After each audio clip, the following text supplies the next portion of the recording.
Welcome to episode number 24 with Yuri Rivner, world-renowned Internet of Things cybersecurity expert.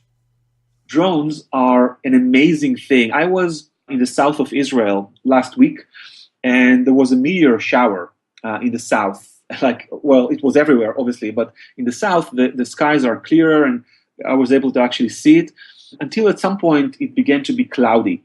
And then someone it was like a camping ground, started to maneuver a very interesting piece of equipment, which was a drone.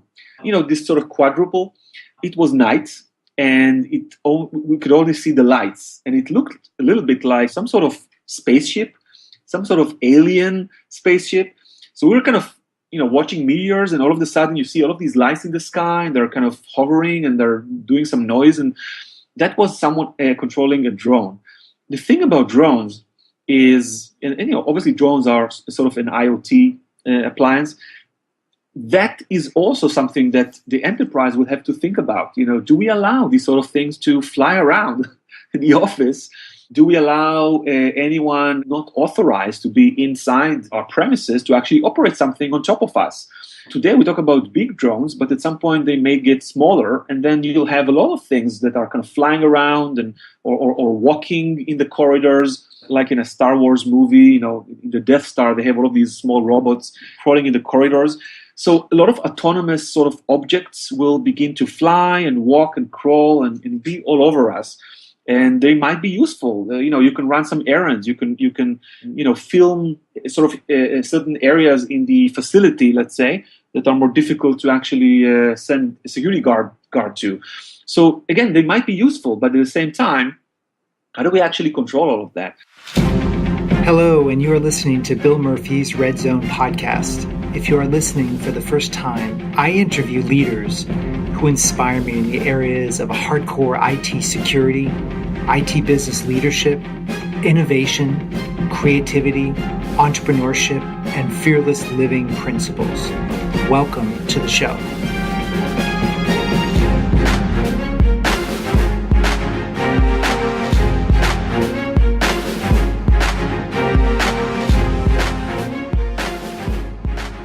Welcome back to the program, everybody. This is Bill Murphy, your host of the Red Zone podcast. Today, I bring you a special guest, Yuri Rivner. Yuri is an award-winning presenter at major security conferences. He's a leader in the world of research as it relates to IoT security, cognitive authentication, and advanced cybersecurity strategies.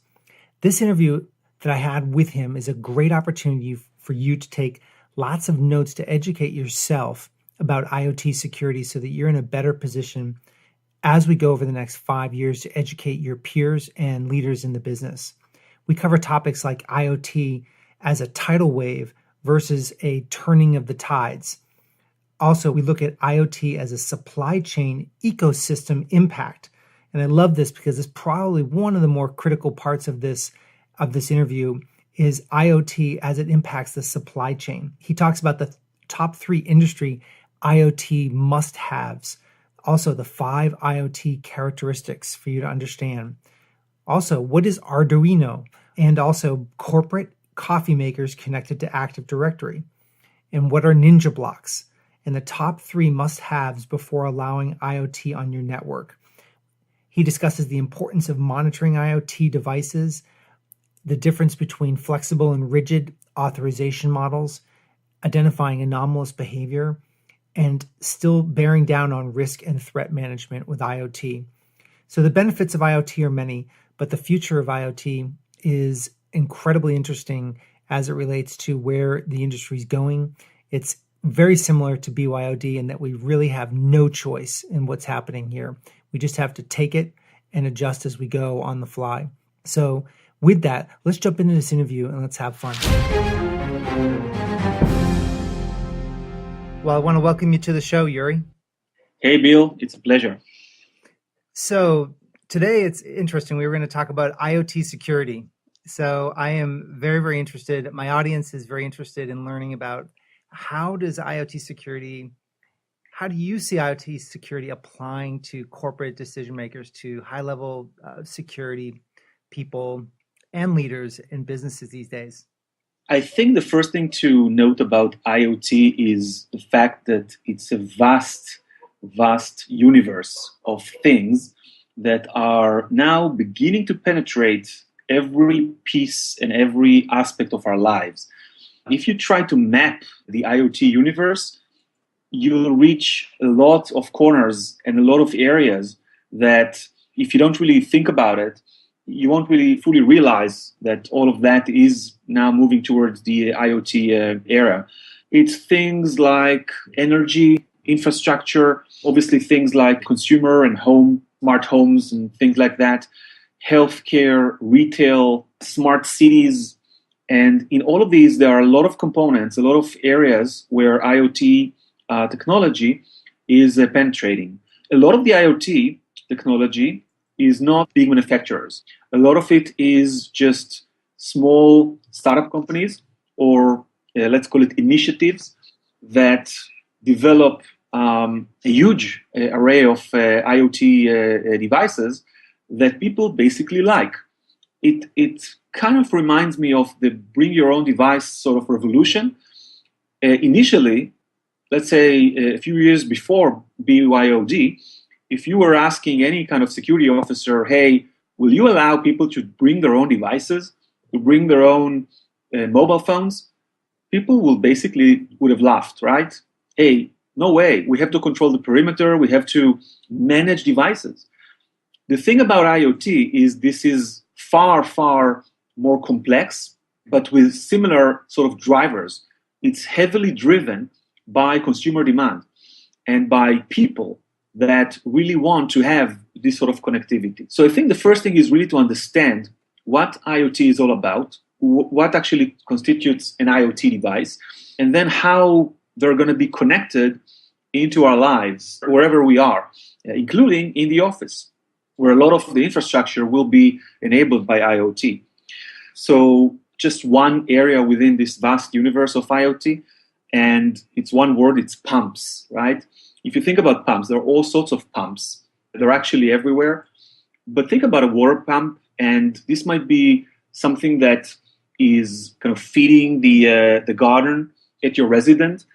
And these sort of things might be at some point controlled, not just by you, but also by governments or municipal authorities, if they want to start regulating the amount of water supply to specific gardens and private residents. If, for example, there's some drought in California, take one example. That's something that would become a very practical sort of thing, because these pumps will be able to do a lot of things. They'll be able to measure a lot of parameters, and they'll have all sorts of sensors allowing a central control to basically understand what's going on within the area. You'll be able to control the pump remotely. You'll be able to do a lot of monitoring. So that's like one small example. Another example would be if you're not at home. Let's say that you're on a business trip. All of your plants are basically missing you, right? Because you're not there to water them. If you have a pump that is like a smart sort of pump that allows you to not remotely control the water, that's not something that you want to do, but be self-sufficient. The pump itself will understand when it should allow water to go through it and essentially water your plants. It will be aware of the moisture in the ground. It will be aware of the temperature and other sort of conditions, humidity. It will be aware of all of that. It will allow a certain level of remote control and monitoring if you're interested. But at the same time, it will just make sure that your plants are basically happy. So this is just one small example. If you kind of think about IoT, not just remotely controlled cars and things like that, the whole sort of transportation network at some point will be autonomous vehicles, centrally controlled, and also each of these individual pieces will have the same characteristic of an IoT device. And speaking of that, let's actually understand what IoT devices are. First of all, they are things, not a virtual entity. We talk about a physical being. The second thing is that it has sensors. And pumps, cars, any kind of smart device, these all come with sensors. And today, even with very basic IoT appliances, you have a lot of sensors that the IoT device is capable of using. Of course, it has computer power and network connectivity and sometimes proximity communication like NFC or Bluetooth. I think that actually the sensors are very important for people to realize. This measures a lot of things. Think about the sort of measurements that your iPhone is capable of. And that's not even like a full-scale sort of IoT device. I was reading somewhere about just the Bluetooth with the hearing aids. And what was interesting is just the hearing aids connected via Bluetooth. So the Bluetooth protocol is, of course, not the most secure protocol, but just interesting devices like that we're having either implanted or inserted in the outside of us that it could potentially be yet another something else that's connected into the internet. Yeah, exactly. So, all of these things are going to crawl into our lives. And this will happen, with some people it will happen slowly, with some people it will happen quite fast. But the thing is that, like bring your own device, at some point it will get into the office, it will get into the network, it will get into the corporate. People will find it useful. People will want to connect these sort of IoT appliances. It will drive some of the office, let's say, utilities. It will drive some of the office life, even if people don't really bring it because it has so much efficiency. Just think about a smart meeting room, right? That has all sorts of things like self-regulation of temperature and humidity, and if it's like too much sound or it's too noisy, there's going to be a small alert saying, hey guys, you have to quiet down because you're interrupting the environment, or all sorts of things like that. This is something that will enter the enterprise for sure, and it's going to be like a wave, almost like a tidal wave, where it does. Okay, so that's something that we have to be aware of. And I'm not even talking about the security implications of that, just what it is, and the fact that it will be driven by a lot of consumer demand and let's say productivity and business efficiency demands as well. I think you're right, though. It's what's interesting is nobody thought the BYOD would take over from, at least from a security and from the IT point of view, because who would have allowed that? But it made its way in because it was popular and the users demanded it, and it almost came in from the top down in some respects. Yeah. But it's interesting because the connected devices piece as well, you almost can't control it. I mean, I was at a construction company, talking with a construction company CIO the other day, and they have today, when they build buildings, they will put sensors into the concrete that talks to the building owner and talks to them about the degree of corrosion and deterioration on the foundation of their buildings. Every month sends a report so that the REIT or whoever is investing in that building knows how much the building is deteriorating over time. And I thought, gosh, that is yet another sensor, which was very interesting. And of all industries, the construction. Yeah, it's going to be quite amazing in the next few decades. And as I said, it will enter the enterprise whether you like it or not. It's impossible to stop these sort of tidal waves. They're going to flood the environment at some point, and they tend to be quick when they do, right? So we have to understand that, we have to accept that, we have to embrace that, just like we did with other waves of technology. Remember that 30 years ago, or even 20 years ago, connecting things to the outside was almost like, hey, what do you mean connecting things to the outside? And then you had bring your own device, and now we're going to have IoTs. So this is like trying to explain what IoTs are, and of course in terms of the security of IoTs. Every type of IoT has been demonstrated to be vulnerable at this point. And things from, let's start with smart homes. This is obviously something that has been demonstrated, that all of the commercially available smart home appliances and networks are extremely vulnerable to any kind of external attack, which means that, someone will be able to control every piece and aspect of the smart home, lighting and air conditioning and, your door and your windows and whatever it is that you started to connect to the smart home network. And again, the same applies to corporate security. There's not much of a difference. Cars, I think, I want to separate, the FUD from the reality. There's a lot of stories right now, and every type of car has been penetrated and remotely controlled.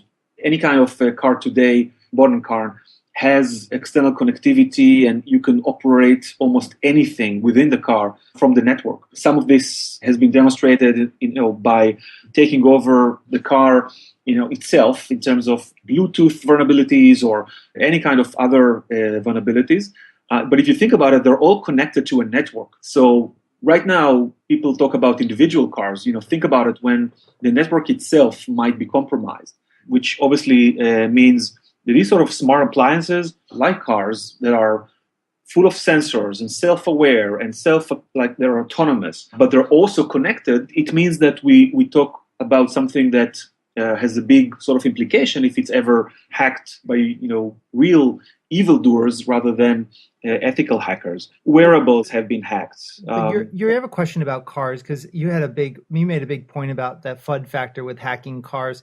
It seems to me that if I were someone who is a smart computer scientist in Russia, for example, and I wanted to make a big payday, I would be spending my time going where the money is, or where I could get large bulks of data and receive payback for my time. It seems to me that hacking a car, and maybe I just don't understand this enough, but hacking a car to slam on the brakes or do something nefarious with a single individual car, unless it's a targeted assassination of some sort, why would that be a benefit to someone to spend their time doing that? If you think about financially motivated cyber criminals, you're probably right. They're going to spend their time on other areas of IoT, not cars, right? But let's actually understand, some things here. Some cyber criminals tend to go after all sorts of extortion and blackmail schemes. And that's a classic, right? If you basically take over, a local sort of network or several cars, or, the publicity is going to kill the company operating these cars. So that's like one way of making money out of it. But you're right, most of the cyber criminals have more lucrative targets. So don't think about it in terms of just, what's the gain. I think that generally speaking, hacking cars today kind of shows that it's possible in terms of, is it practical? Is it something that will happen tomorrow morning? You're probably right. And the main motivation is always financial. There are some other motivations like terrorism and hacktivism and, so all of these. There's the brand impact. Your point is the brand impact could be it could be a different motivator. You take down 20 Ford cars and all of a sudden their stock price is going to slip and you can put on your website that you did it or something like that. So your point. You're right, or a specific individual, or as I said, cyber terrorism. The thing is that these are possibilities. Okay, whether or not they will materialize at some point. We haven't seen any kind of major cyber terrorism attack yet. Doesn't mean that it won't happen tomorrow morning. But I get your point about financially motivated. I think that there are plenty of other areas other than cars. But cars are a very sexy area to kind of talk about and demonstrate, and people say, "Hey, you can really do that." So it just shows that IoT, generally speaking, is a kind of a very interesting area in terms of security vulnerabilities and hacking. One of the interesting things about cars, as like an IoT example, is the fact that if you want to fix that, it takes a long while to actually make all sorts of fixes to the framework, the actual hardware and firmware of the car. And the same applies with any IoT device. It's not like a network where you can just easily make some tweaks or software where you have a patch, right? Yes, IoT devices can be patched, but a lot of it is based on hardware, which is more difficult to patch. And the patching mechanism itself might be vulnerable. So that's something to kind of think about it again in terms of the differences between IoT and regular networks. So that's like another thing. And of course, I do think that's huge, though. I think that's big, though, because for buyers of connected devices in major organizations, which might have several thousand connected from HVAC systems to a whole variety of different connected things on their network, asking that question before they buy, how easy is it to patch? And then you have to understand the risk of that. Who's patching it? Are they patching it? Are you patching it? I mean, I think that's a huge point you bring up, is how patchable are these systems? Because once they're on, theoretically, they're always on. They're not probably used to being rebooted that much, are they? Yeah, so that's one of the interesting areas. Actually, you can go on and kind of show that a lot of other IoT devices and classes of IoT devices have been hacked. Smart refrigerators were used to do spam, because they have computing power and network connectivity and storage. So people actually took over some refrigerators, like smart refrigerators, the same way that you would take over a computer and use it to send spam. I think the point, though, is all of these are possibilities. And again, the question is, why would people do that and what's the game? And I think you kind of touched a good point. But if you kind of think about, all right, so these are vulnerabilities and we do want to make sure that it doesn't happen for all sorts of reasons. What do we do as an industry? And this is something that I talked to in RSA conference together with my colleague Sam Curry from Arbor Networks. And essentially, if you kind of think about the top 3 rules related to IoT security as an industry, I'm not talking about as an individual or as a company. It's don't save security for later, right? Try to bake the necessary security stack into the infrastructure right now. And everyone is talking about it. So this is like rule number 1. And rule number 2 is don't let these applications and apps and appliances run without standardization, right? You have to make sure that everything is now standardized and, that when they talk to each other, all of the security is standard as well. And I think the last thing, and to the point that we just discussed, whatever you do, never ever release an IoT device without the ability to patch itself, right? So these are like 3 key rules, which kind of remind me of the Gremlins. For those of you who have seen the 1984 cult. Yeah, I love that analogy you made. You've got to explain that the cult classic Gremlins and your point that you got to explain that. So I'll explain. So in Gremlins, you have this cute creature. His name is Gizmo. And when the owner of Gizmo gets the sort of pet or creature to start starting to take care of it, he's given 3 rules, and it's like never break these rules. And the first is, keep them out of the light, don't give them any water, and whatever you do, never ever feed them after midnight. So basically, it's the same thing. Like we know that these are very, very important rules. We know that we have to do it. We have to bake security inside the IoT infrastructure. We have to standardize everything. We have to make sure that everything is patchable. But the thing is, just like the Gremlin rules, they will be broken. So if we can kind of talk about that and kind of try to understand why. Let's actually start with the first, which is, don't save security for later. It's already too late. Let's understand the current sort of state of IoT infrastructure. It's completely decentralized. It's a Kickstarter economy. You have drones that are, manufactured by all sorts of very small garage operations. You have a huge amount of very, very small startup companies that basically develop any kind of IoT device with absolutely no focus on security because it's like the Wild West. You want to be fast. You want to be agile. You want to put something in the marketplace that people will like. The last priority is going to be security. So, this kind of notion of, hey, let's do it right. Maybe we didn't do it right in the internet. Maybe we didn't do it right in mobile networks. So let's try to do it right in IoT.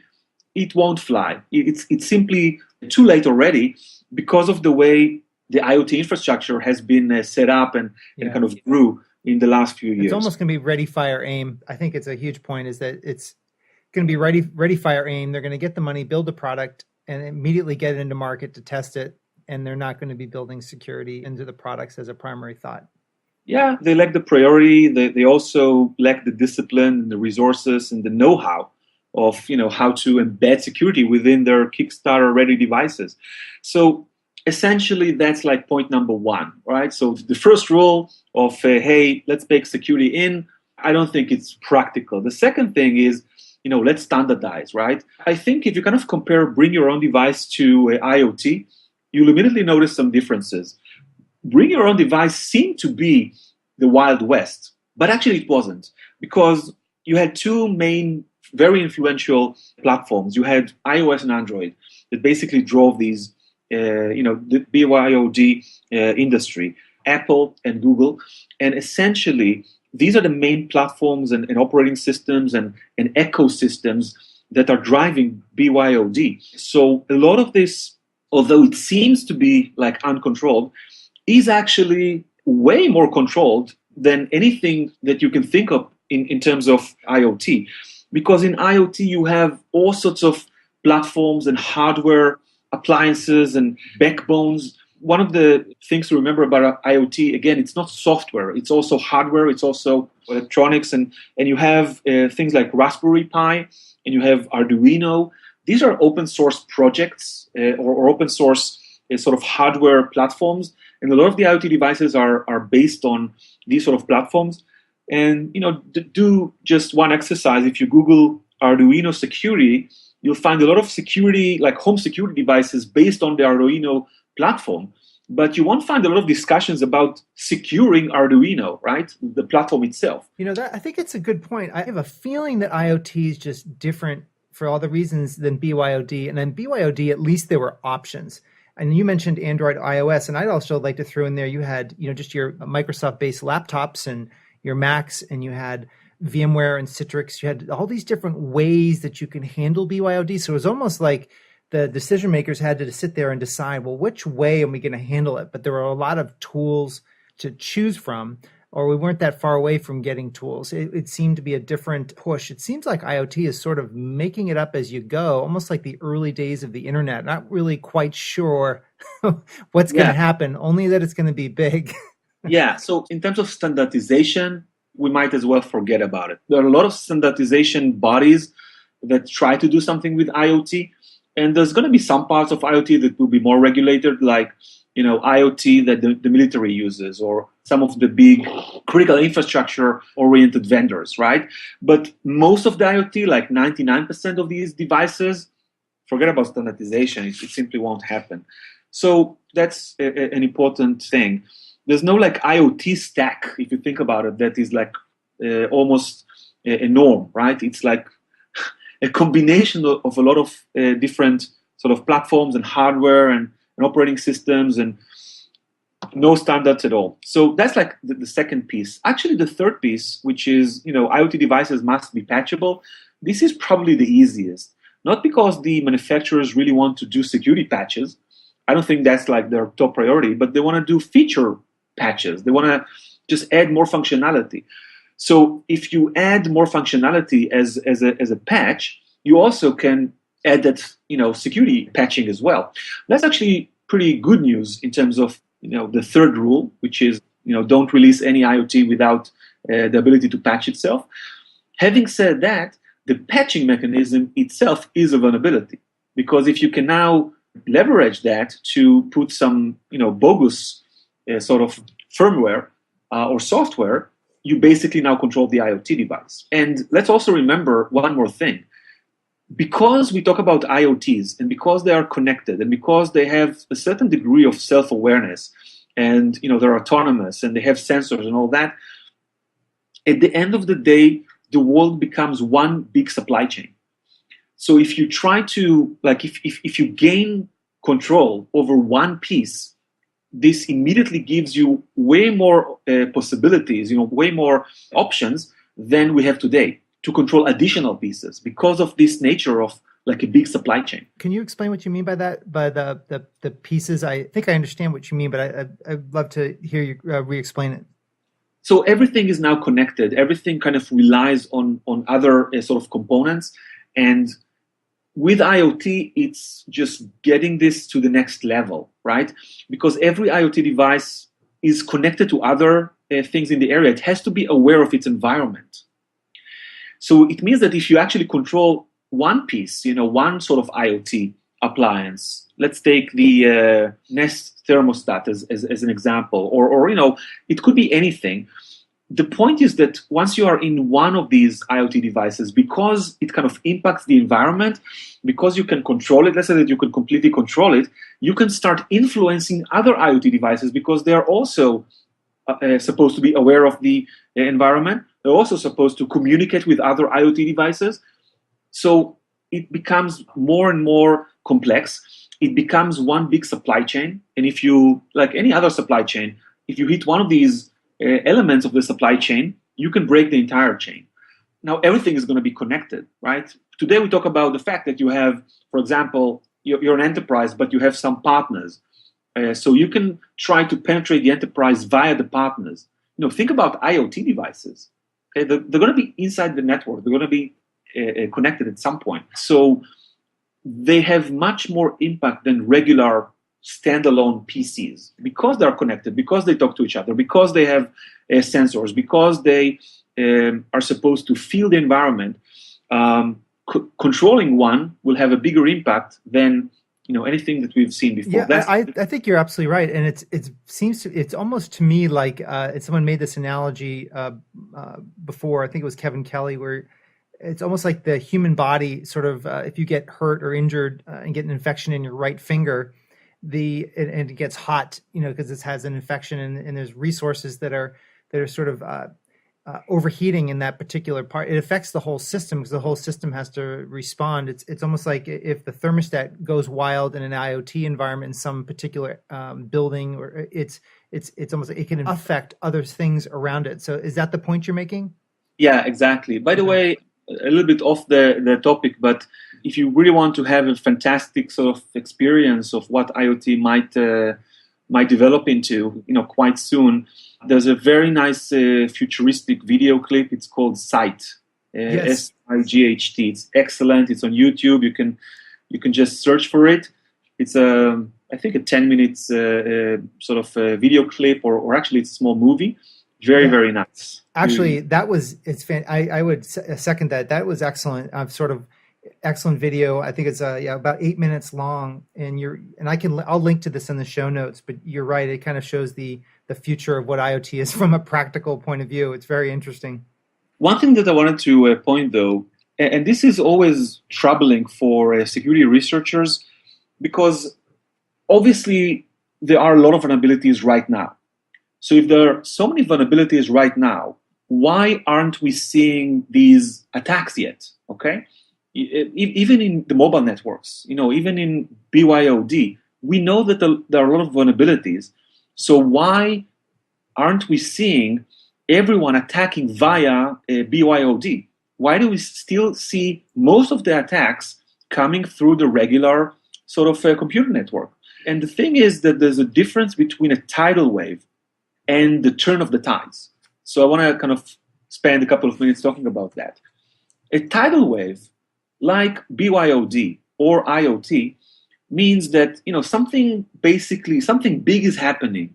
Cloud infrastructure as opposed to traditional sort of servers. And the tidal wave means that there's a technological change, and as a security person, you have no control over that change. It will flood you and your organization and everything around you, but it doesn't mean that you'll immediately drown. And that's an important point to make.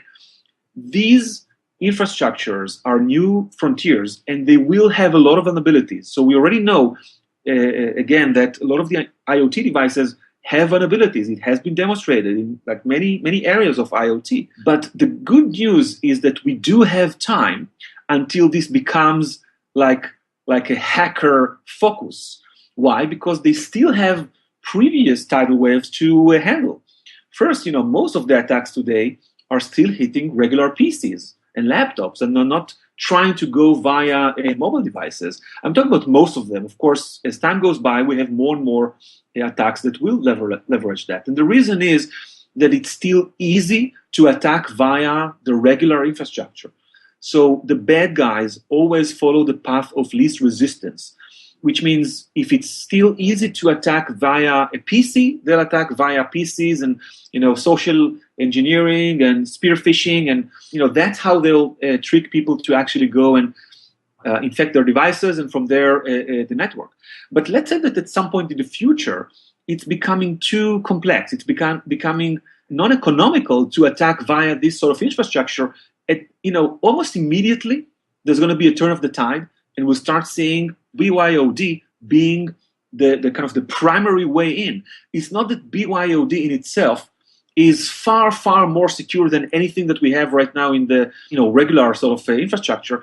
It's because there's still plenty of things that you can do with the older sort of infrastructure. But when it becomes too complex and too costly and too well guarded, we'll see that turn of the tide very, very quickly. And this applies also to IoT, which means that, yes, at some point there's going to be a lot of IoT devices. It will be inside the network. You won't hear about a lot of breaches based on IoT. There's going to be pieces here, pieces there. But at some point, when the traditional sort of PC network is well guarded, and also BYOD will be well guarded, IoT will be the kind of the primary way for attackers inside the network.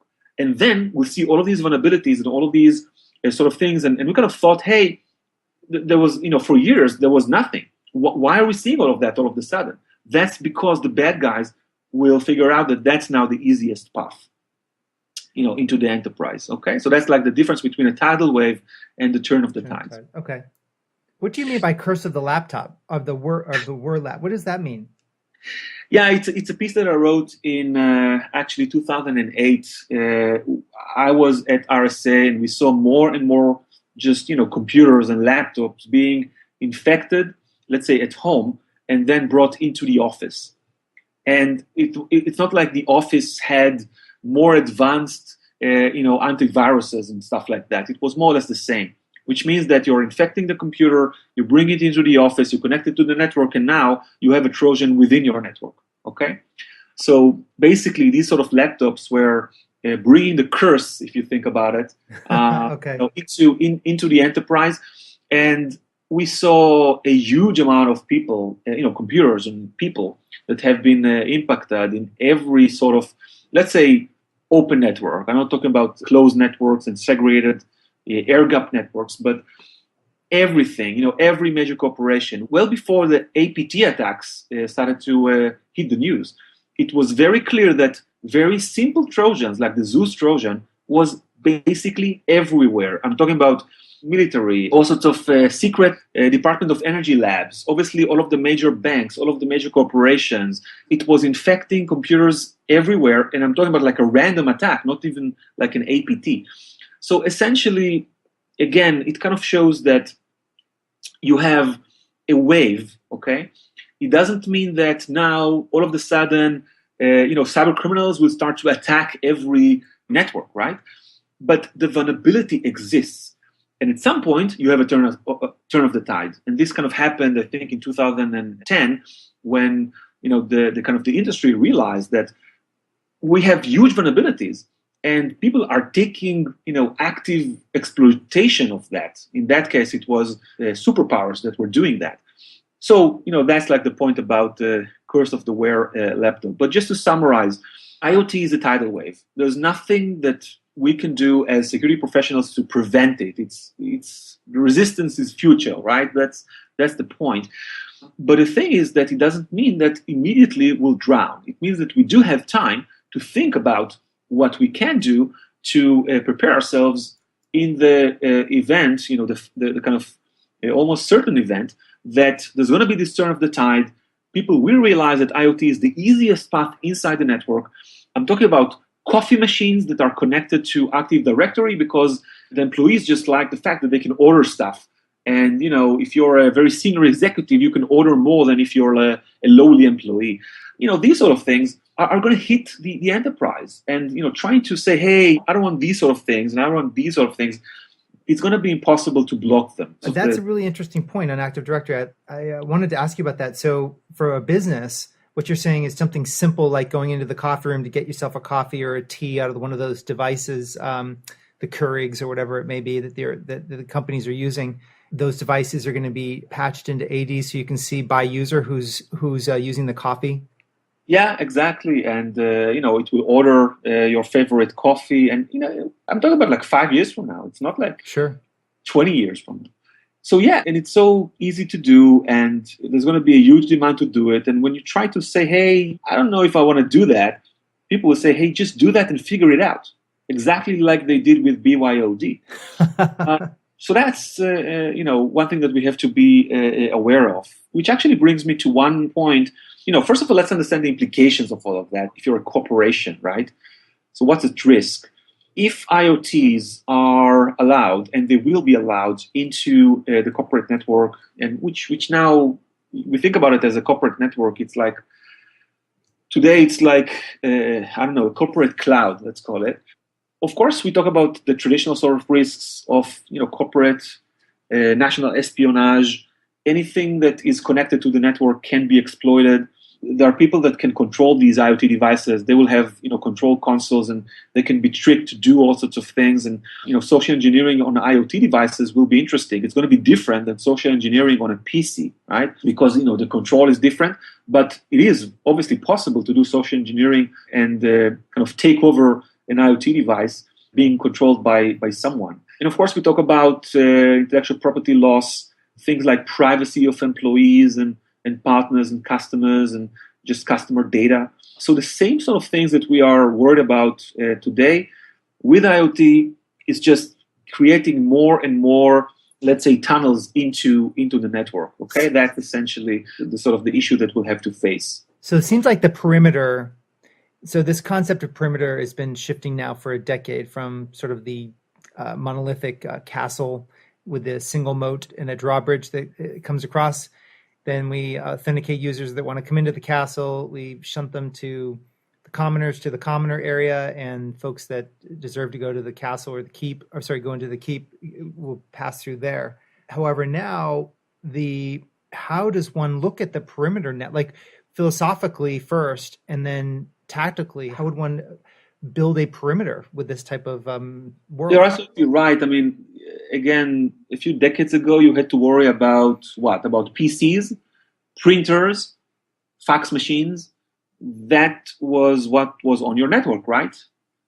And now it's going to be drones and wearables and all sorts of utility closets that are connected and things that are like buttons that people like you take a button and stick it to the wall, and if you press it, it orders something.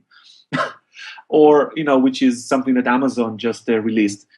It's endless, so that's the point. It's well beyond the individual devices of the employees or, servers and stuff like that.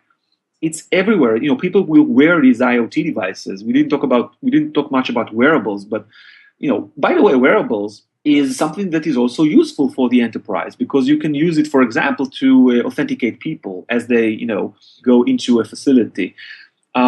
But at the same time, if someone controls that wearable, it becomes like the ultimate spying device, because it will record anything, and it will capture anything, and so there's a lot of things that you have to think about if you want to allow that. And again, I don't think that people will have a choice, in the matter. I think that wearables, people will want them. It's like, instead of doing all sorts of complex access control systems, centrally controlled, people will just use wearables, and there's going to be something that kind of checks if you wear the right wearable, and it will measure your heartbeat and gait and brain waves, whatever, and it will say, hey, it's you, it's Bill. So I can see that, sure. And it might even have a nugget of Active Directory on there just for a user, and a second could be a heartbeat measurement as a second form of authentication. I mean, there's kind of an endless creative options on the wearable front from a security point of view. Yeah, exactly. The bottom line is it's going to happen. There are a lot of implications because it will happen. And that's the sort of thing that are, let's say, the risk. Now, in terms of, the things that we can control, what is it that we can actually do? I would say that monitoring is very important.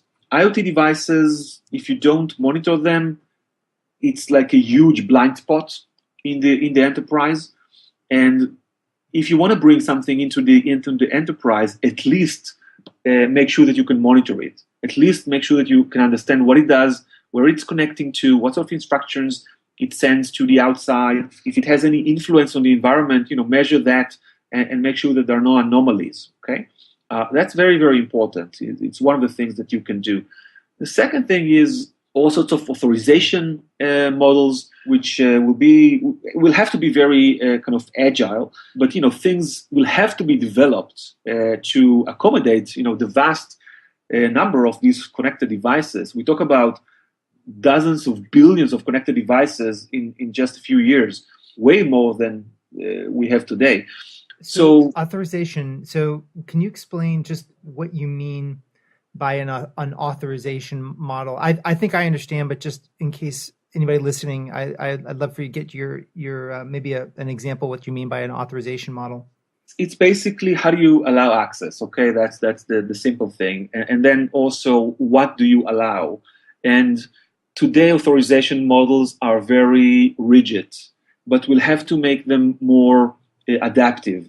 We'll have to make sure that this sort of IoT device has the authority, has the privilege to do all sorts of things, except when they're doing strange things, right? Except when they're doing something that is extremely anomalous. And at that point, no, they don't have that right. Which means that the authorization models will have to be more adaptive and we'll have to look at events. By the way, one of the things that we really didn't talk about is the fact that these IoT devices, a lot of this is about triggers, things that kind of trigger a specific action. I want to give one example, which is, I have, just a second, I want to put the slide here. So there's a slide, people that can see the presentation called Ninja Blocks. I don't know if you're familiar with the Ninja. You know what? It's funny. In preparing for this, I actually went to the Ninja Blocks. I Googled it and pulled it up because I wanted to make sure I knew what Ninja Blocks were by ninjablocks.com. Yeah. So it's a cute little smart home controller that operates in the following way. You basically program it to, obviously all of the IoT devices, smart devices in your home can be connected via this and controlled via this sort of Ninja block. But what it does, it allows setting triggers and then actions. So for example, let's say that you have a security camera. A trigger might be that the security camera sense some sort of motion after midnight, or when you're on holiday. Okay, so that's like the trigger. The action is going to be, okay, I'm going to ask the camera to shoot a 30-second video and send it to my mobile. Okay, or I want to make sure that now all of the lights in the house are now at full power, right? To scare anyone that might be crawling up the corridor, whatever. So the point is that these sort of Ninja blocks, it's like a central sort of control to a lot of the aspects of a smart home. They're actually authorization. It's an authorization model. It allows certain actions to be triggered by certain events. But the point is that if you just allow something to happen without making sure that if something anomalous is happening, that device does not have access to whatever it wanted, then you're in deep trouble. Authorization models in the age of IoT will have to be more flexible. We'll have to make sure that it's not just yes and no. It's yes, no, but, unless something happens which will not allow you to actually, have access into whatever you want to do as an IoT device, or access into data, or access into other IoT devices, or controlling something in the environment. So that's very, very important. That's the kind of the authorization piece. That makes it clearer. That's a very clear example. Appreciate that one. For example, I actually often, it's funny, I have a Doberman. It'd be interesting how the authorization models are going to work. I have a Doberman which stays on the first floor, but if someone wanted to break into the second floor, he's not allowed in the second floor. So it's funny, the authorization models may have to be adopted for people with or without dogs. What the different triggers are going to be for different situations, like will the lights come on? Will they come on for how long? Like you said, there's a video file. So I can see this going many different ways.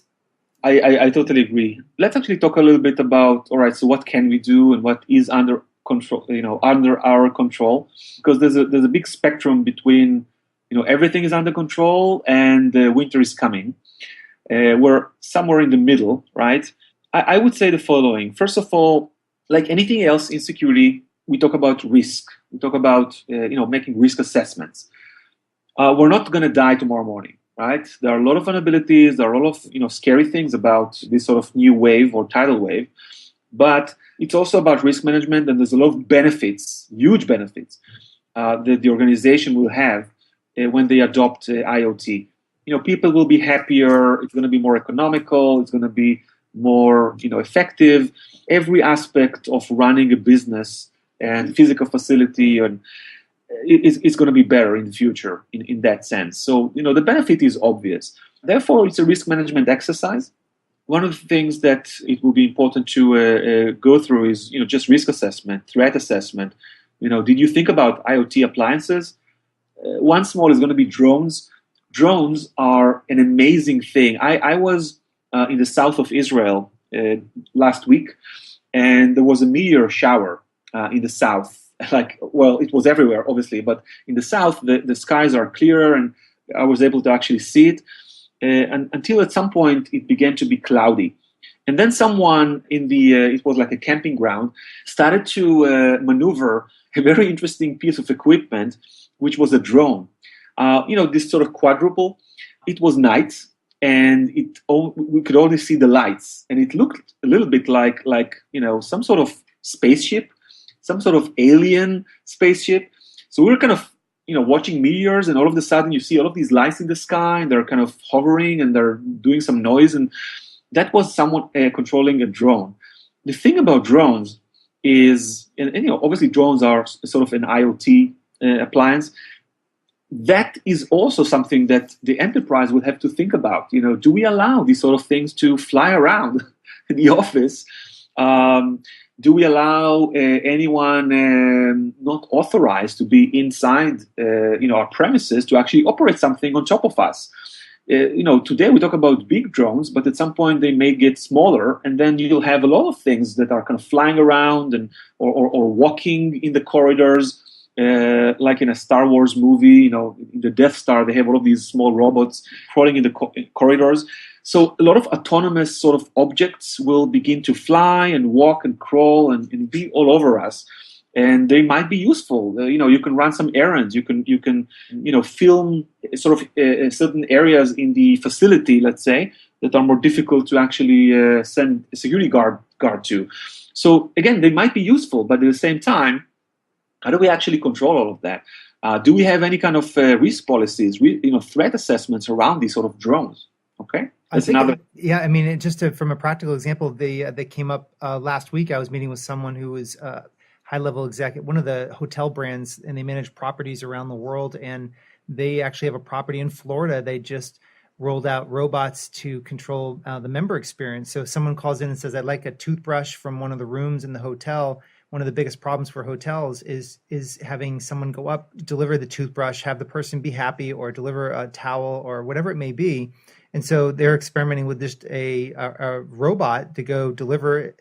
Says, "Are you happy with your toothbrush?" And you press a button, say, "I'm happy with my toothbrush," and the robot turns around and goes back downstairs, but it's filled with all the paraphernalia someone would want. But obviously they would have to, there's risk associated with that, and they had to go through, it's certainly not a drone, but it is a robot. Yeah, exactly.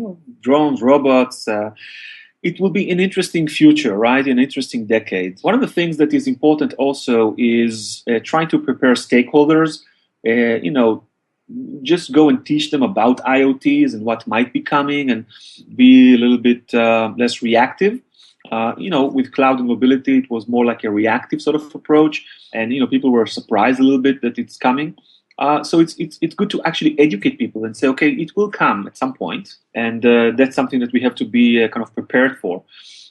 So that's like another sort of piece.